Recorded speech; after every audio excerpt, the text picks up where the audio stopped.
Have you ever picked up a 2020 Liberty quarter dollar and thought it was just another ordinary coin? What if I told you that this small piece of change could actually turn the tables for you? Some specific 2020 quarters are selling for astonishing prices, and many people don't even realize they might be holding one. Stick around until the end of this video because I'll explain how valuable these coins can be and how you can sell them the right way.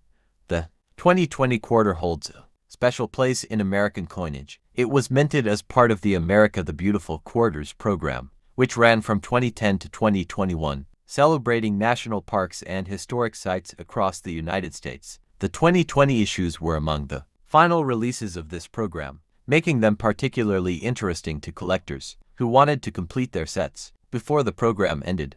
On the obverse side, the coin features the familiar portrait of George Washington, originally sculpted by John Flanagan and used on quarters since 1932. Over the years, slight modifications have been made to sharpen the design and enhance its appearance, but Washington's image has remained a powerful symbol of American history and leadership. The reverse side of the 2020 quarters is where things become especially fascinating. 5 unique designs were issued, each representing a different state or territory. National Park of American Samoa in American Samoa, Weir Farm National Historic Site in Connecticut, Salt River Bay National Historical Park and Ecological Preserve in the U.S. Virgin Islands, Marsh Billings Rockefeller National Historical Park in Vermont, and Tallgrass Prairie National Preserve in Kansas. Each design carries a story of natural beauty, historical significance, and cultural heritage, which adds to the collectible appeal.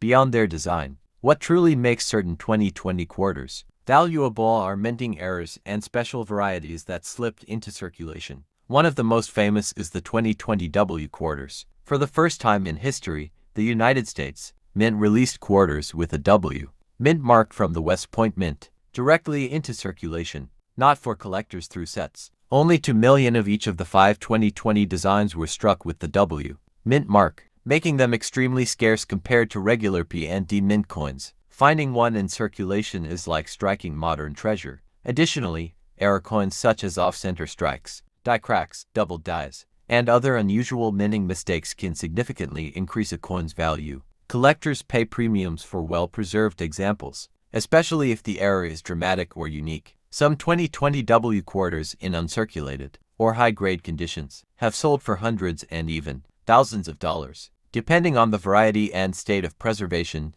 The year 2020 also marks a time of global change and uncertainty, which has added an unexpected layer of historical significance. Teal coins minted during this period, many collectors view coin we discuss. Today we are going to dive deep into the story of one of the most fascinating coins of the 20th century, the 1941 Liberty Wheat Penny. Now, before we get into the details, let me tell you this: if you happen to own this coin, it might just turn the tables for you.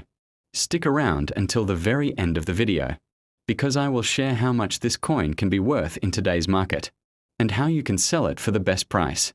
And at the end, I'll ask you to comment the word price in the comment section, and I'll personally tell you its real selling value and the exact process of how to sell it safely and profitably. The 1941 Liberty Wheat Penny was minted during a turning point in world history. The United States had not yet entered World War II, but the conflict was already raging across Europe and Asia. The production of this coin took place under those looming circumstances, giving it not just monetary value, but also historical depth.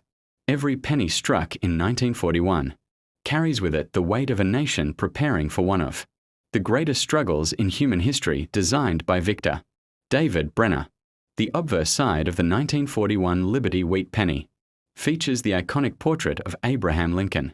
This portrait was first introduced in 1909 to commemorate the 100th anniversary of Lincoln's birth, and by 1941 it had already become a national symbol of honesty, unity, and strength.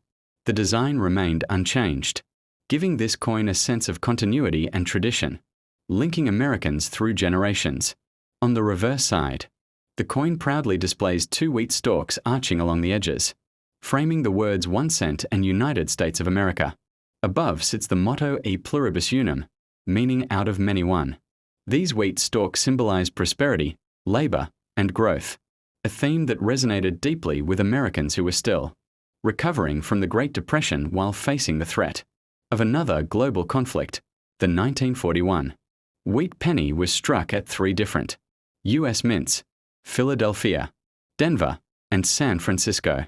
The Philadelphia mint coins bore no mint mark, while the Denver mint coins carried a small D, and the San Francisco coins a small S. Collectors often look for these mint marks, as they can greatly influence the rarity and value of a coin.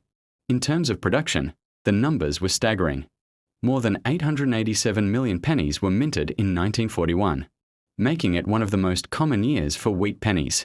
But here's the twist: while the coin might be common in general, the real treasure lies in its variations, mint marks, and above all, its condition. A 1941 penny found in your pocket change today may not be worth much more than a cent, but in high grades, or with special errors, it can fetch impressive sums. Error coins are particularly fascinating. 67 could actually be worth much more than the 5 cents you see on its face. Imagine checking your old change jar or a family collection and realizing that this coin could carry surprising value on eBay and other auction platforms. At the start I said if you own this coin it might turn the tables for you. So stick around until the end of this video because I'll reveal its real value and how you can sell it for the best return. The Liberty 5 cent 1967 is part of the Jefferson nickel series, which began in 1938 and continues to this day. The outburst features a left-facing portrait of Thomas Jefferson, while the reverse shows his famous home, Monticello. In 1967, the United States Mint was still working through a turbulent time in coinage history, as the Coinage Act of 1965 had removed silver from circulating coins, and the Mint suspended mint marks to discourage coin hoarding. That means all 1967 nickels were struck without mint marks, regardless of whether they came from Philadelphia, Denver, or San Francisco. This detail makes the 1967 nickel unique among collectors, as it represents a period of change in U.S. coinage. Millions were minted, so at first glance they may seem common, but as with many coins, condition and errors can make a world of difference in value. Circulated examples are usually worth face value, but uncirculated and high-grade coins are where the real interest begins. On eBay, you'll find that 1967 nickels in mint state grades can sell for several dollars, with certified MS-65 or higher examples often reaching into the tens of dollars. Proof-like or specially struck coins can bring even more. Heritage auctions and other platforms have seen top-graded examples cross into the $100 range, especially when they display sharp details and strong luster. Error coins are another category that sparks collector demand. Off-center strikes, double dies, and clipped blankets from 1967 have appeared in online auctions, often selling for significant premiums, depending on the error type and coin condition. These rarities can range from dozens to hundreds of dollars. Collectors are also drawn to this coin because of its history. The 1967 nickel reflects a time when the U.S. Mint was balancing coin shortages, new laws, and public interest in hoarding silver. Owning one in pristine condition is like holding a piece of that transitional moment in American coinage. So while the average 1967 Liberty 5 cent coin may not seem like much at first glance, the right example can absolutely surprise you. Grade, strike, and errors can turn what looks like an ordinary nickel. Imagine finding an ordinary-looking penny in your old collection or spare change and realizing that this single coin has the power to turn the tables for you. The 1954 Liberty Wheat penny is one of those hidden treasures that many people overlook every single day. Stick around till the end of this video to know its real value and how you can sell it, because you might just be holding something worth far more than you think. The 1954 Liberty Wheat penny is a fascinating piece of American coinage history, struck during a post-war period when the United States was experiencing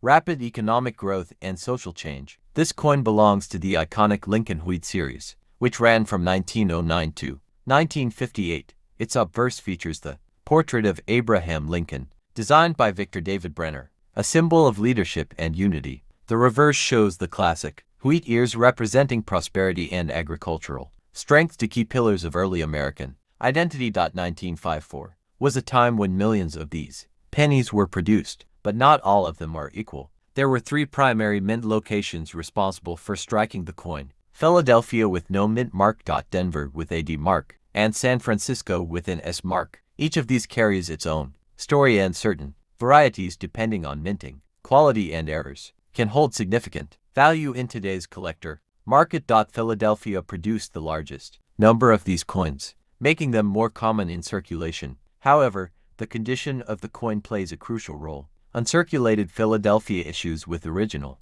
luster are sought after by collectors who value crisp details and strong strikes. These are often found in old rolls or collections passed down through families. The Denver Mint struck over 251 million coins, but this is where some interesting varieties have appeared. Certain Denver strikes show repunched mint marks or slight die breaks, creating unique error coins. These varieties are highly collectible and can dramatically increase the coin's market price. Many collectors focus their search on Denver coins, hoping to spot these elusive imperfections. San Francisco minted fewer coins than the other two facilities, which makes the 1954 penny relatively scarcer. High-grade San Francisco examples, particularly in mint state condition, have a loyal following. Collectors appreciate their sharper details and distinctive striking characteristics. Because fewer mint coins survived in pristine condition, they are considered premium finds. Another reason this coin is special lies in the transition of American coinage design.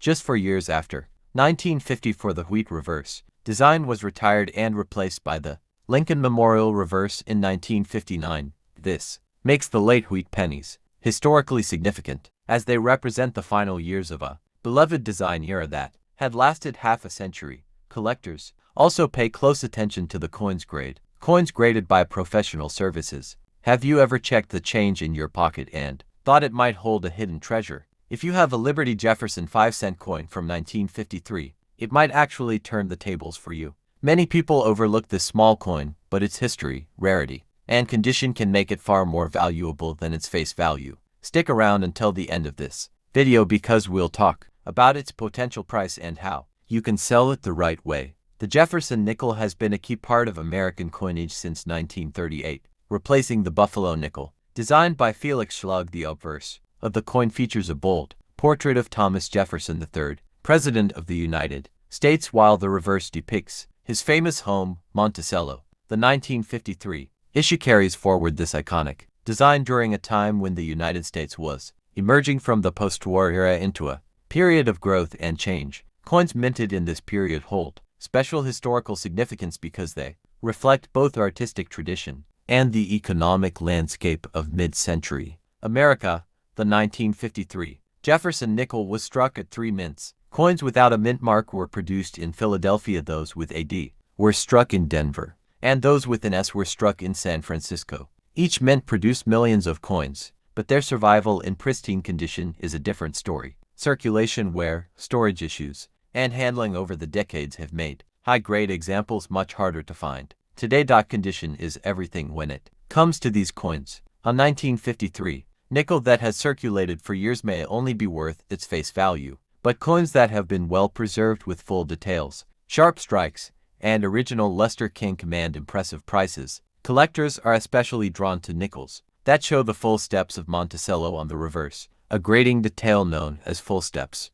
Coins that receive this designation, particularly in higher mint state grades, are rare and valuable. The Philadelphia Mint produced the largest number of these nickels, and while they are common in lower grades, finding a true gem uncirculated coin with full steps can be challenging. Denver Mint coins are often found with weaker strikes, which makes well-struck examples highly collectible. The San Francisco issues are also noteworthy because 1953 marked one of the later years before the San Francisco Mint ceased producing circulating coins for a time, adding to their collector interest. What really makes certain 1953 Jefferson nickels stand out are the varieties and mint errors that occurred during production. Some coins show double die obverses or reverses, repunched mint marks, or striking anomalies that make them unique. These varieties can turn an ordinary nickel into a piece worth hundreds or even thousands depending on rarity and demand. The historical backdrop of this coin adds another layer of interest. In 1953, Dwight D. Eisenhower was president. The Korean War had just ended and the United States 5-3 Liberty wheat penny in your collection or pocket change, and discovering it could be worth far more than you ever expected. If you have this coin, it might turn the tables for you. Stick around until the end of the video to find out its potential, value, and how you can sell it for a great price. The 1953 wheat penny is a fascinating piece of American numismatic history, struck during the post-World War II era. It carries the iconic wheat ears design on the reverse and the portrait of Abraham Lincoln on the obverse. This coin was minted in large numbers, but certain variations, mint marks, and conditions make specific examples far more valuable than their 1-cent face value. There were 3 main mint locations for the 1953 wheat penny: Philadelphia with no mint mark, Denver with the D mint mark, and San Francisco with the S mint mark. While millions were produced at each location, collectors are always searching for rare varieties and coins in exceptional condition, coins that were never circulated and remained in pristine mint state. Grades are especially sought after, with some commanding impressive prices at auctions. One of the reasons this coin attracts attention is the presence of rare minting errors and varieties. Some 1953 wheat pennies feature double die obverses, repunched mint marks, or other striking anomalies. These errors, often unnoticed during regular circulation, can transform an ordinary penny into a collector's treasure worth hundreds or even thousands of dollars, depending on rarity and grade. The coin's condition is crucial. Coins graded by professional services at higher levels, especially those with full details and sharp strikes, are valued significantly more than their circulated counterparts. Even small differences in luster, surface quality, and strike can create a major gap in pricing. Historical context also plays a role. The early 1950s were a period of economic growth in the United States, and coins from this era represent both historical value and nostalgic appeal for collectors. Many people are drawn to the wheat penny series because it ended in 1958, making every date within the series a potential collectible. If you happen to find a 1953 wheat penny, don't rush to spend it or toss it into a jar. Examine the mint mark carefully, look for any unusual features, and consider its condition. Rare varieties or high-grade examples have been known to sell for significant amounts through auctions, online platforms, and specialized coin dealers. If you have a 2017 Liberty Quarter Dollar, this coin might just turn the tables for you. Stick around until the end of this video to discover how much it can be worth and how you can sell it for top value. The 2017 Liberty Quarter Dollar stands out in modern U.S. coinage because it belongs to the America the Beautiful Quarters program, a series that highlighted national parks and historic sites from every state and territory. This program captured the imagination of collectors worldwide, and 2017 produced some of the most eye-catching and valuable designs in the series. These coins may seem recent, but their rarity lies in hidden varieties, special mint marks, and high-grade examples that serious collectors compete for. The obverse of the 2017 quarter still features the timeless portrait of George Washington, originally created by John Flanagan in 1932.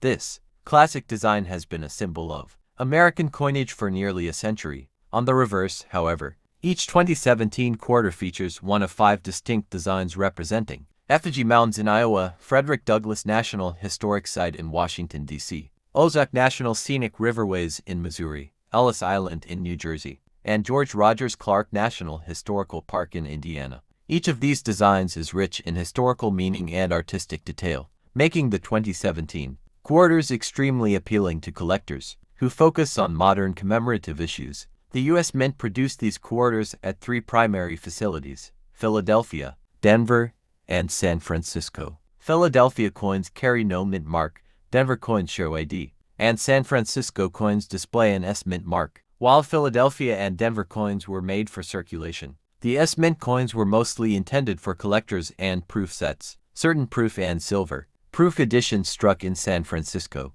are particularly desirable, as their sharp details and mirror-like finish set them apart from ordinary circulation coins. What makes 2017 Liberty Quarter Dollars truly exciting is the presence of rare errors and high-grade specimens that can turn an everyday find into a valuable collectible. Double die obverses, off-center strikes, and die breaks are among the known varieties. These errors occurred during the minting process and were never meant to enter circulation. When such coins surface, collectors are willing to pay premium prices to own them, especially if the error is dramatic and well-preserved. 1940 to uncover the fascinating story behind the Liberty 5-cent coin, also known as the Jefferson nickel, At first glance, this coin might seem like just another everyday nickel, but its place in American history and numismatics is far more significant than many realize. The year 1940 was a time when the United States was on the brink of monumental change, while the nation had not yet entered World War II. The effects of the global conflict were being felt strongly. The American economy was recovering from the Great Depression, and industries were shifting gears to support war efforts abroad. This changing landscape influenced not only politics and economics but also the country's coinage. The Liberty 5-cent coin of 1940 features the enduring portrait of Thomas Jefferson, America's third president and the principal author of the Declaration of Independence. The design was introduced in 1938, replacing the long-running Buffalo nickel series, created by artist Felix Schlag. The Jefferson nickel represented a more classical and architectural vision of American identity.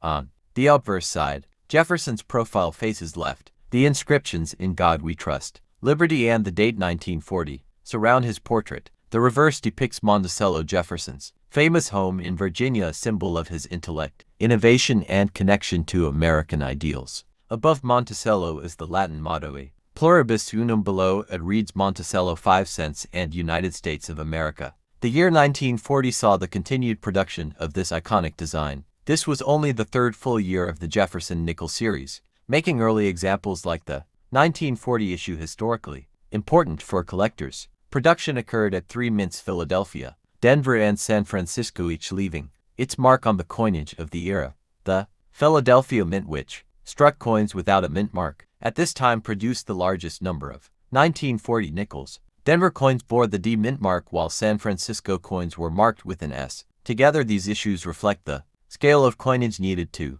support a growing economy still recovering from economic hardship. In total, more than 176 million Jefferson nickels were struck in 1940. Philadelphia produced approximately 176,485,000 coins. Denver struck around 43,540,000, and San Francisco contributed about 39,690,000.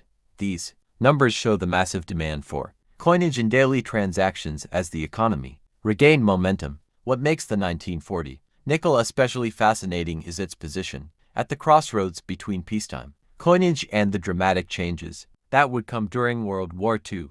Just 2 years later, in 1942, the U.S. Mint would alter the composition of the nickel, removing most of the nickel metal and introducing the famous silver wartime nickels to conserve materials for the war effort. The 1940 Liberty 5-cent coins were still made from the original composition of 75 coins world.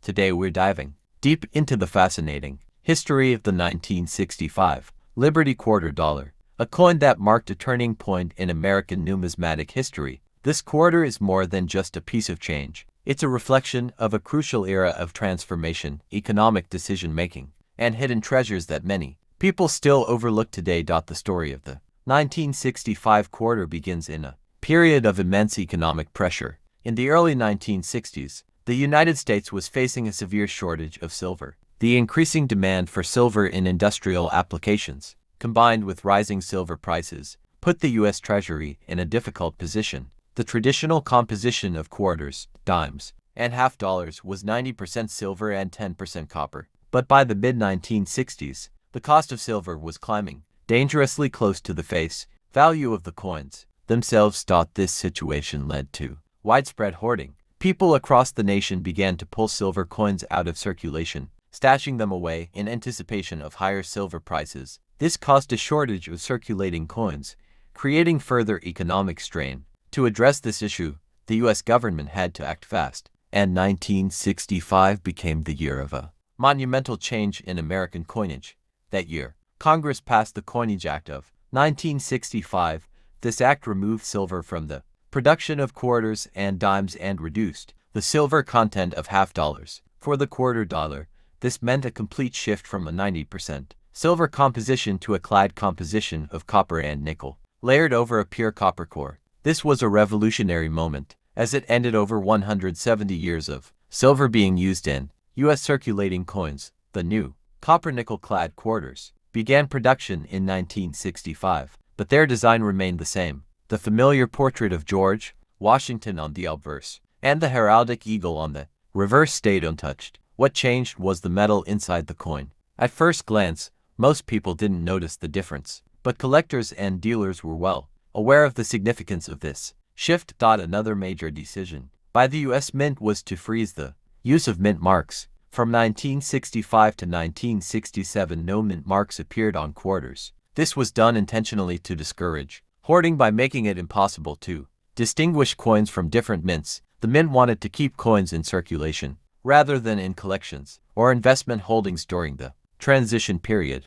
The 1965 Liberty Quarter dollar was struck in enormous quantities. More than 1.8 billion pieces were minted, making it one of the largest mintages in U.S. history at the time. This massive production was necessary to replenish the coin supply that had been depleted due to hoarding of silver coins. Despite this huge number, the 1965 quarter holds a special place in collectors' hearts because of the historical significance and the existence of rare transitional errors.